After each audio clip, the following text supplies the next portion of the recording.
Assalamualaikum warahmatullahi wabarakatuh.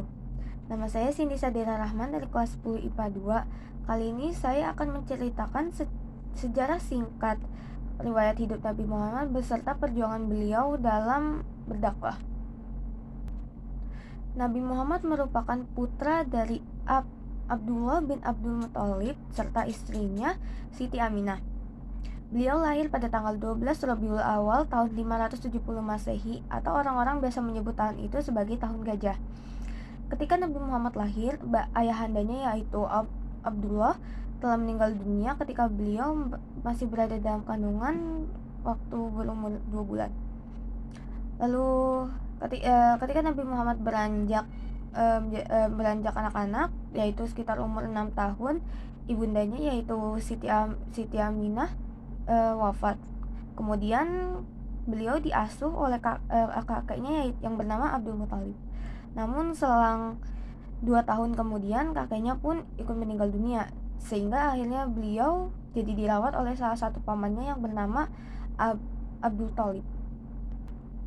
Selama diasuh oleh pamannya yaitu Abdul Thalib, Nabi Muhammad belajar yang namanya berdagang. Kemudian beliau juga sering ikut pamannya bolak-balik Makkah Syam untuk berdagang.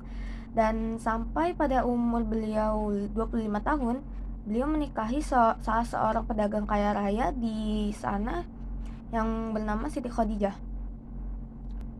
Lalu pada sekitar umur 40 tahun, beliau mendapatkan wahyu pertamanya di Gua Hira yang berisi perintah untuk membaca, yaitu surat Al-Alaq ayat 1-5.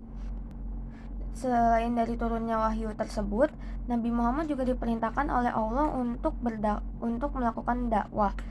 Tetapi pada tahun-tahun awal mendapatkan wahyu, Nabi Muhammad melakukan dakwahnya secara sembunyi-sembunyi sampai akhirnya turun wahyu kedua, yaitu surat Al-Hijr ayat 94 yang berisikan perintah untuk berdakwah secara terang-terangan. Nah, dari situlah Nabi Muhammad mulai melakukan dakwahnya secara terang-terangan pada masyarakat Mekah.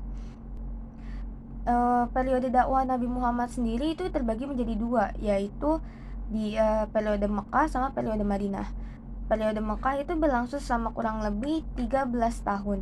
Nah, selama 13 tahun itulah banyak sekali cobaan dan rintangan yang dihadapi Nabi Muhammad karena pertentangan dari masyarakat Quraisy Arab sendiri itu yang cukup berat, mulai dari siksaan, hinaan, dan berbagai macam hal yang lainnya yang membuat Nabi Muhammad akhirnya memutuskan untuk hijrah ke Madinah.